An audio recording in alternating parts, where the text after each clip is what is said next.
지금 우크라이나에서 대탈출이 이어지고 있습니다마는 우크라이나 국민들이 피난민이 되어 인근 인류 국가인 헝가리, 폴란드, 슬로바키아, 루마니아, 몰도바 등의 친서방 국가들로 대탈출이 이어지고 있을 뿐 아니라 심지어는 우크라이나 동부에서는 아예 러시아로 탈출을 하는 행렬이 이어지는 안타까운 사태가 벌어지고 있습니다.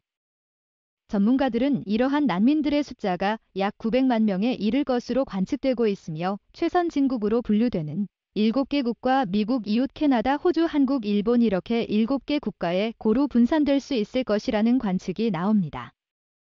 그중에서 치안 환경이 우수하고 국민들이 친절한 대한민국은 이러한 유럽계 난민들이 가장 선호하는 망명국가로서 눈길을 끌고 있습니다. 국토전략TV는 대한민국의 희망과 비전을 드립니다. 좋아요와 댓글을 달아주시면 큰 차가 되실 겁니다. 우크라이나에서 전운이 감돌면서 우크라이나에서 발생할 난민들을 어떻게 해결해야 하는지 국제사회가 당혹해하고 있습니다. 현재 우크라이나의 인구는 4,400만 명 수준으로 난민이 발생하게 될 경우 최대 500만 명이 발생할 것으로 추산되고 있습니다. 우크라이나의 난민들이 그동안의 난민 발생 양상과 다른 것은 종교 문제, 인종 문제 등의 갈등이 적다는 점에 있습니다. 그뿐 아니라 미국, 영국, 서유럽 등 많은 서방 국가들이 현재 인력난으로 인한 물류대란 생산직 일자리 부재 서비스직, 노동자 부재로 인해서 노동자층이 없어지고 있는 상황에서 현재 서구권 국가들에서는 우크라이나 난민들에 대한 개방의 문이 활짝 열려 있다는 분석이 나옵니다. 그렇다면 난민들이 어느 지역으로 향하게 될지 살펴봅니다.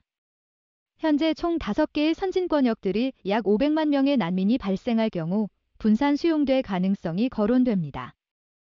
그럼 2위부터 살펴봅니다. 1위 유럽 500만 명의 난민 중에 약 200만 명은 유럽 지역에 정착할 것으로 관측됩니다.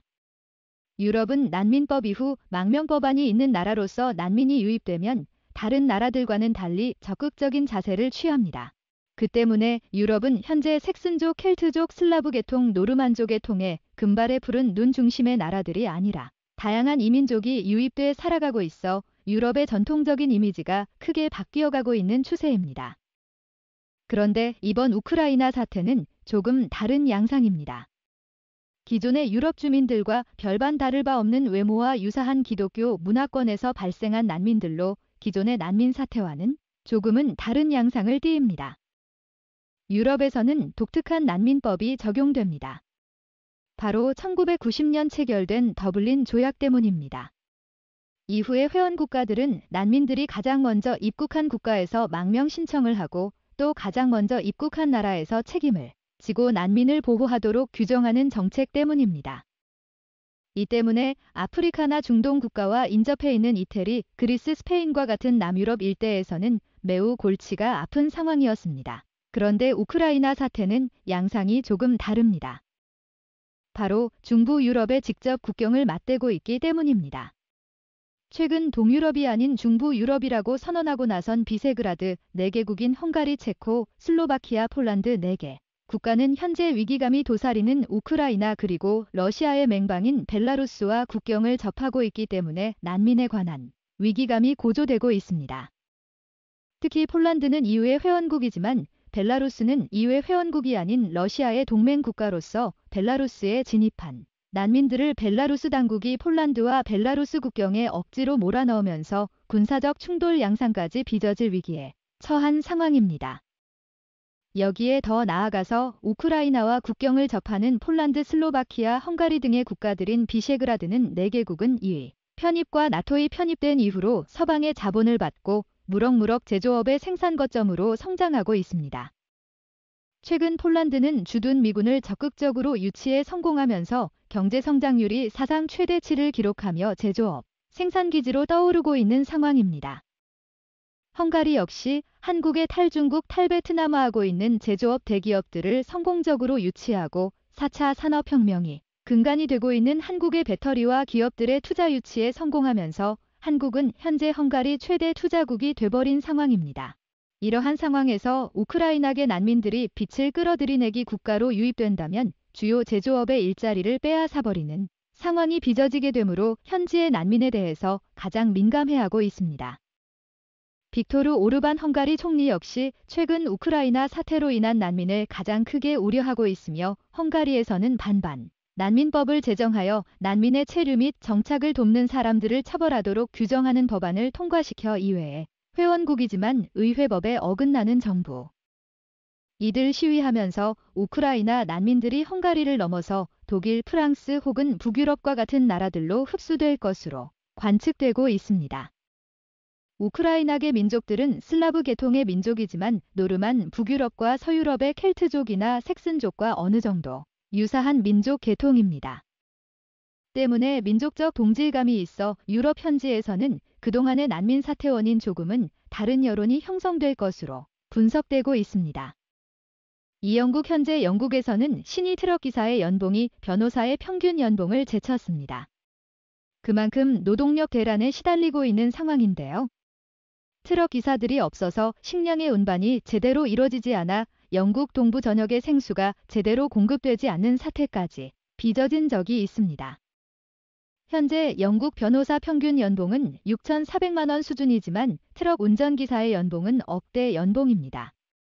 현재 우크라이나에서 발생할 500만 명의 난민 중에 약 200만 명은 이 회원국으로 분산될 가능성이 있고 약 50만에서 100만 명가량은 영국에 정착할 수 있을 것으로 분석됩니다. 브렉시트로 인해 영국은 이제 유럽이 아닙니다. 유럽에서 탈피해서 아메리카 한국과 같은 극동아시아 국가들과 연대하여 새로운 국가 발전을 모색하기 위해 사실상의 유신에 나섰다는 전문가들의 분석이 나옵니다. 최근 브렉시트 사태는 영국판 메이지 유신이나 한국의 2000년대에 있었던 정보통신혁명에 비견되는 일이 벌어지고 있습니다. 19세기 말 일본은 아시아에서 탈출해 구라파 즉 유럽에 진입하자는 정책인 탈아입구 정책을 수립하여 빠르게 유럽 이것들을 단순히 흡수하는 정책만 할 뿐 아니라 심지어 유럽인과의 혼혈과 통군을 2세를 낳을 것을 권장했습니다. 그런데 최근에 영국은 탈구이다 즉 구라파에서 탈피하여 아시아에 진입하자는 정책이 진행되고 있습니다. 19세기 말 영국은 탈아입구를 위해 영국의 손을 잡았지만 최근 영국은 한국의 삼성전자 현대자동차 그룹과 같은 한국의 대기업들과 민간 협력업체들과 손을 잡고 제4차 산업혁명에 진입하기 위한 몸부림을 치고 있습니다. 심지어 영국에서 불고 있는 탈구이 바로 인해서 영국 내에서는 한국의 웹툰이나 드라마가 유행 중이고 한국인을 담기 위한 성형까지 하는 등의 일이 일어나고 있습니다. 19세기 말 일본의 탈아입구 상황과 흡사한 것입니다. 그만큼 영국은 제4차 산업혁명에 진입하고자 하는 욕구가 크게 일어나고 있는데요. 하지만 현재 영국은 너무 노동력이 부족해진 상황입니다. 고령화가 가파르게 진행될 뿐 아니라 출산율은 꾸준하게 낮아지고 오히려 아랍계 이민자들의 출산율이 크게 증가하면서 영국에서 가장 인기 있는 신생아 이름 중에는 올리버 66,004 9명 제꽃 18,004명 해리오 3,709명으로 전통적인 영국식 이름이 상위를 차지하고 있지만 가장 많은 이름은 아랍계 이름인 무함마드로 무려 7,240명으로 1위입니다. 사실상 영국에서 가장 출산율이 높은 사람들은 영국에 진입한 중동계 이민자들로 영국의 정체성이 많이 변화되고 있다는 충격적인 뉴스가 나오고 있습니다. 그뿐 아니라 그동안 이후에 가입된 기간 동안 받아들인 난민들로 인해 런던은 그동안 우리가 생각하는 금발의 푸른 눈의 사람들이 사는 나라가 아닌 다양한 인종들이 어우러져 살아가는 특이한 나라가 됐습니다. 때문에 보수적인 영국의 오리지널 주민들 사이에서는 이러다가는 과거의 영국이 사라지는 게 아니냐는 공포감에 휩싸여 결국 브렉시트와 같은 초유의 결정이 내려지는 사태까지 빚어진 것입니다. 최근 영국은 택배를 배송할 노동자 물류를 운송할 트럭 기사들이 없어서 물류마비 사태까지 빚어지고 있는 상황입니다. 섬나라의 특성상 여러 대륙에서 노동자들을 유입시키기에도 버겁고 노동자가 될 수 있는 난민들 역시 도버 해협을 건너려면 목숨을 담보해야 할 정도로 영국에는 현재 노동자들이 부족한 상황입니다. 이러한 상황에서 우크라이나에서 약 50만에서 100만가량의 신규 노동 인력이 유입된다면 영국 경제의 새로운 활력이 될 수 있을 것으로 관측됩니다. 이 미국과 캐나다에는 약 150만의 난민이 배정될 수 있습니다. 현재 미국과 캐나다는 새로운 통합의 단계에 진입하려 하고 있습니다. 2016년 월드컵을 계기로 해서 미국, 멕시코, 캐나다 세 나라가 사실상의 유럽연합과 같은 통합 시스템을 구축하기 위한 단계에 진입하고 있습니다. 이 때문에 현재 미국에서는 히스패닉계 이민자들이 크게 증가했고 영어가 아닌 스페인어가 제2의 공용어처럼 되어가는 추세입니다. 이 때문에 미국과 캐나다 내의 북계층으로 불리는 화이트 앵글로 섹슨 프로테스탄트 중산층들이나 전통적인 미국의 주민들은 새로운 이민자들로 인한 위기감과 위협을 어느 정도 느끼고 있습니다. 이러한 북미에서의 현상은 서유럽이나 영국과 매우 흡사한 상황입니다. 현재 미국, 캐나다 역시 영국과 같이 인력 대란을 겪고 있습니다. 영국은 단순 노동 인력이 부족해지고 있는 상황이지만 미국에서는 스타벅스 카페의 바리스타와 같은 서비스직이나 심지어는 고소득의 IT 직종까지 일할 사람을 구하기가 하늘의 별 따기인 상황입니다. 그 때문에 미국에서는 취업비자를 완화하여 고급 인력뿐 아니라 다양한 노동자를 수입하기 위한 정책 힘을 쏟고 있습니다. 이러한 상황에서 우크라이나계 신규 이민자가 유입된다면 제2차 세계대전 이후로 발생한 최초의 유럽계 난민이 미국과 캐나다 내로 들어오게 되어 새로운 미국의 국민이 될 가능성이 높습니다. 4위 호주에는 500만 명 중에 약 100만 명이 신규 난민이 유입될 수 있을 것이란 분석이 나옵니다. 호주는 현재 새로운 G7의 멤버로 선택받은 나라입니다. 호주는 세계에서 가장 백호주의가 심한 나라 중 하나라는 평가를 받습니다. 호주에 무비자로 입국이 가능한 나라는 영연방의 회원국을 비롯해서 한국이나 일본 정도밖에 없습니다. 호주는 한국과 비자 면제 협정을 체결하지는 않았지만 국가 이익을 고려해서 무비자 입국 허가 대상으로 지정해둔 상황입니다. 지금까지 호주는 중국이나 인도네시아 같은 나라로부터 노동력 수입을 받았습니다. 하지만 호주와 중국 사이의 갈등이 심해지면서 중국으로부터 이민자 유입 대신 홍콩의 고소득층들이 호주로 물밀듯이 들어오고 있습니다. 홍콩은 과거 영국의 식민지로서 홍콩 시민들 대부분은 영국 여권을 소지하고 있어서 영연방의 호주는 홍콩 시민들이 쉽게 정착할 수 있는 나라이기 때문입니다. 뿐만 아니라 호주와 한국의 일본은 워킹홀리데이 협정이 체결돼 있어 일본이나 한국의 해외 취업을 바라는 청년층들에게 선호 취업 국가 중 하나입니다. 하지만 호주는 더 많은 이민자가 필요한 상황입니다. 호주는 불과 인구가 2,500만 명에 불과한 상황으로 한국의 절반 수준이기 때문에 국가 발전을 위해선 인구가 더 많이 필요한 상황인데요. 이러한 상황에서 호주에 약 100만 명가량이 우크라이나계 이민자가 유입된다고 한다면 호주로서는 반길 수밖에 없는 상황입니다. 우크라이나 역시 이러거니 국가로서 문화적 충돌이 극히 적은 상황이기 때문입니다. 호주는 최근 인도-태평양이 강대국으로 성장을 준비하고 있습니다. 떠오르는 중국을 견제하기 위해서는 미국과 영국과 같은 세계의 큰 그림을 그리는 나라들의 입장에서는 중국을 견제하기 위해 호주의 성장이 꼭 필요한 상황이기 때문입니다. 5위 한국과 일본이 아시아에서는 딱 두 나라 한국과 일본에 약 100만 명의 난민이 배정될 것으로 관측됩니다. 현재 한국에 유입되는 난민 중에 제일 1등 국가는 다름 아닌 러시아입니다. 2019년 기준 한 해에만 러시아인 난민의 숫자는 1,800명을 초과한 상황입니다.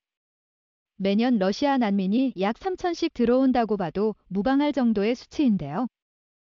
하지만 우크라이나 난민 사태가 터지게 되면 이러한 러시아, 우크라이나길 난민의 숫자는 더욱 증가할 것으로 관측됩니다. 그 이유는 현재 많은 우크라이나계 난민들이 러시아 국적이 된 상황이기 때문입니다. 많은 우크라이나계 러시아인들이 러시아 지역으로 이동하고 있고 만약 이들이 여권을 소지해서 한국에 유입된다면 정치적 망명에 의한 난민 신청이 가능할 것으로 관측됩니다. 현재 러시아는 우크라이나 돈가스 지역의 우크라이나인들을 러시아로 유입시키고 있습니다. 현재 러시아는 한국과 무비자 협정이 체결된 상황으로 만약 이 우크라이나계 난민들이 러시아의 여권을 소지하고 비행기값만 지불할 의사가 있으면 한국으로의 망명이 가능할 수 있습니다. 현재 우크라이나의 젊은 여성들 사이에서는 K-팝 문화가 큰 인기를 얻고 있어서 심지어 한국어를 할 줄 아는 우크라이나인들까지 있을 정도로 한국에 대한 동경이 있는 청년층들이 많은 상황입니다. 2019년 기준 한국에 난민을 신청한 러시아인의 숫자는 2,829명으로 중국의 1,000명을 앞지른 상황입니다. 카자흐스탄 난민 신청자 수인 2,136명을 포함하면 중앙아시아 러시아 계통의 난민 수는 거의 5,000명에 이르는 상황입니다. 이 난민들의 국내 입국을 허용하게 된다면 매년 5,000명씩 한국의 인구가 증가하는 상황이 빚어지게 됩니다. 이러한 난민 유입에 가장 호감을 보이는 나라는 다름 아닌 일본입니다. 일본은 그 어느 나라들보다도 유럽인들의 호의적인 나라입니다. 메이지 유신 이후로 일본은 탈아입구의 정신을 아예 아시아인이 아닌 유럽인으로 바꾸고 싶은 마음이 어느 정도에 있었습니다. 일본 역시 서유럽, 미국, 영국과 같이 노동력 부족에 시달리면서 일본은 2011년 기준으로 OECD 국가 기준 실업률 1위를 기록하며 사실상 완전 고용 사회 진입했습니다. 하지만 여전히 노동력이 더욱 필요한 추세여서 한국인을 대상으로 3개월 단기 비자로 체류를 하는 동안에도 구직 활동이 가능하도록 했습니다. 그만큼 사람이 부족하다는 것입니다. 이러한 상황에서 일본에 우크라이나계 난민이 유입된다면 일본 당국으로서는 매우 환영할 수밖에 없다는 것입니다. 최근 선진국 사회에서의 저출산 문제로 인한 노동력 부족 문제는 세계적인 문제가 되고 있습니다. 그뿐 아니라 세계 각 지역에서 발생하는 난민 문제는 아이러니하게 이러한 선진국 사회의 노동력 부족 문제를 해결하는 순환 구조를 만들어낸다는 분석은 세계적인 사태를 바라보는 우리의 마음을 안타깝게 하고 있습니다. 과연 한국에서 이러한 난민들을 어떠한 자세로 수용해야 할지 정책을 마련해야 한다는 지적과 국가적인 피해와 정체성이 해석되지 않도록 주의를 기울여야 한다는 지적도 나오고 있습니다.